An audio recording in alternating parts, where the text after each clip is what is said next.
So today we're going to be talking about why you should print your work on INSTAX.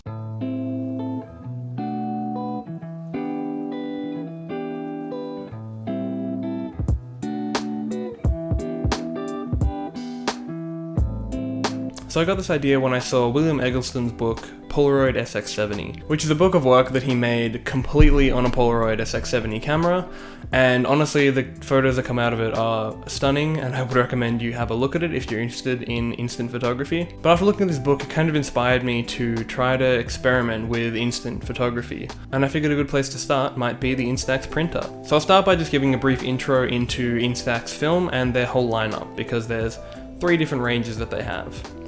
Now they have the INSTAX Mini, the INSTAX Square, and the INSTAX Wide.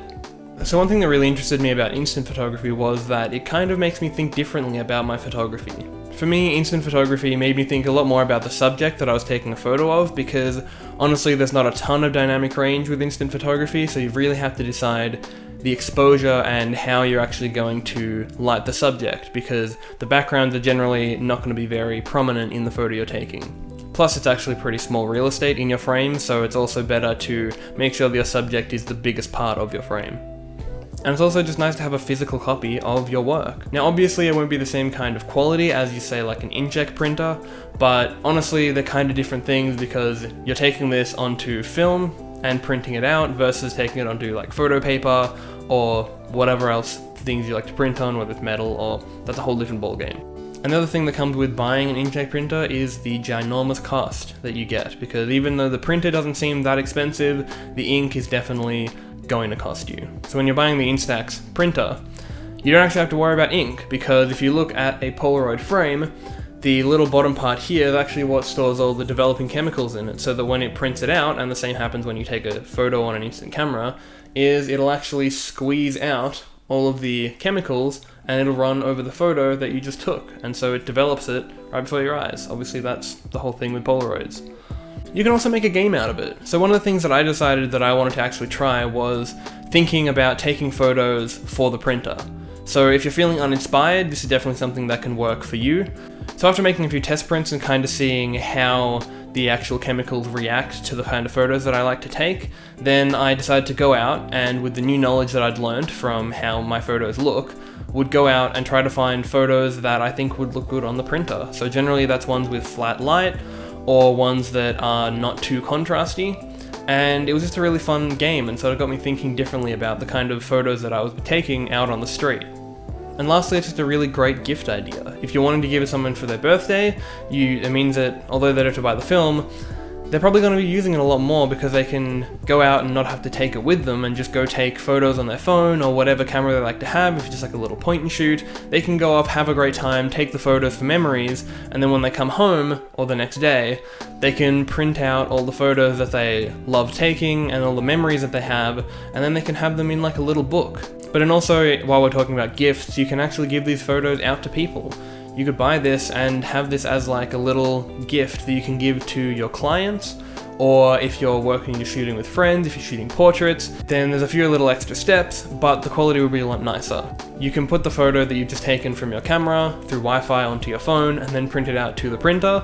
So it's a little bit annoying, but it only takes like 2 minutes, so I definitely think it's worth it, because then your friend gets to go home and have a physical picture that you just took of them.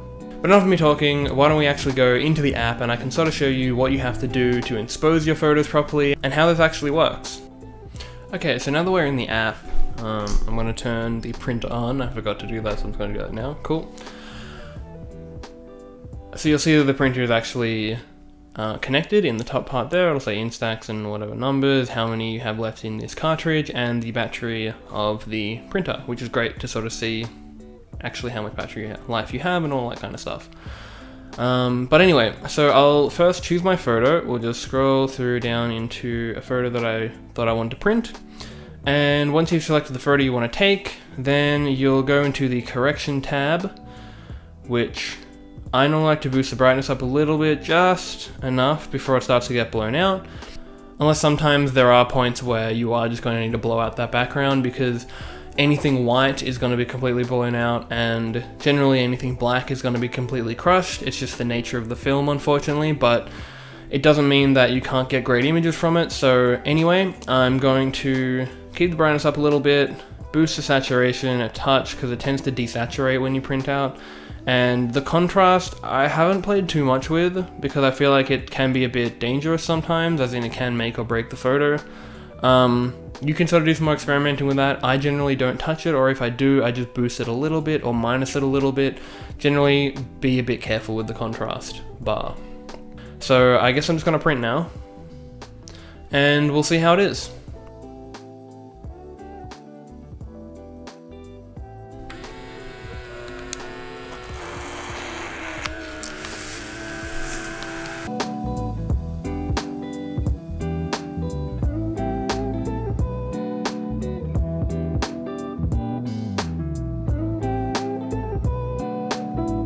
Okay, so now my image is printed. I'm a little underwhelmed, honestly. I think I definitely underexposed it a little bit, so I should have put the brightness up a little bit and sort of sacrificed a bit more in the sky.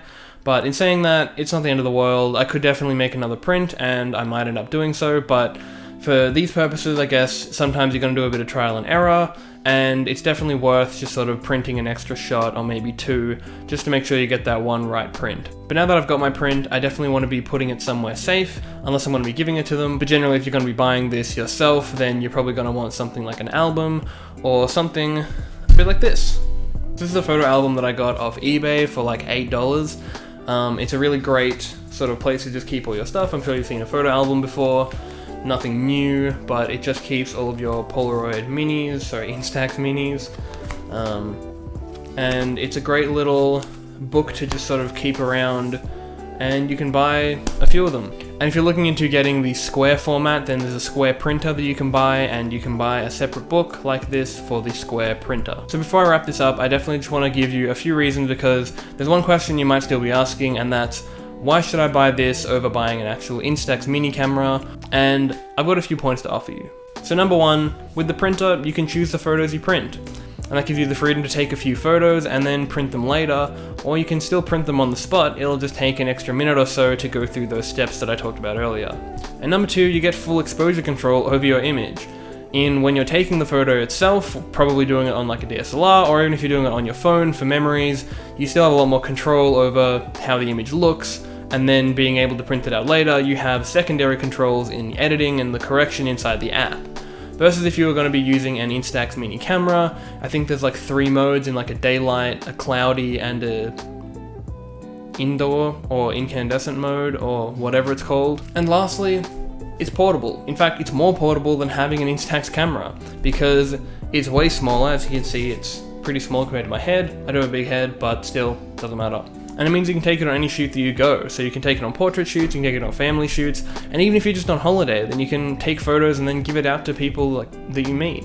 So in conclusion, honestly, the choice is yours whether you want to try and get it or not, but I figured I wanted to make this video just to offer you something that you can maybe try out if you're bored in isolation, or if you've kind of been thinking about trying instant film and was trying to figure out where to start, because I know Polaroid can definitely be a bit more expensive and a bit more daunting, and Instax just kind of seems a bit childish, because you kind of think, well, a 3-year-old can use this Instax mini camera, so is it really going to be that good? And they are really fun to use. But honestly, I think if you're going to start out in instant photography, or you just want to have something that you want to give out at parties, or just make your photos into something a bit more physical, then this is definitely something you can try out, because I've had a lot of fun with it, and I think you would too.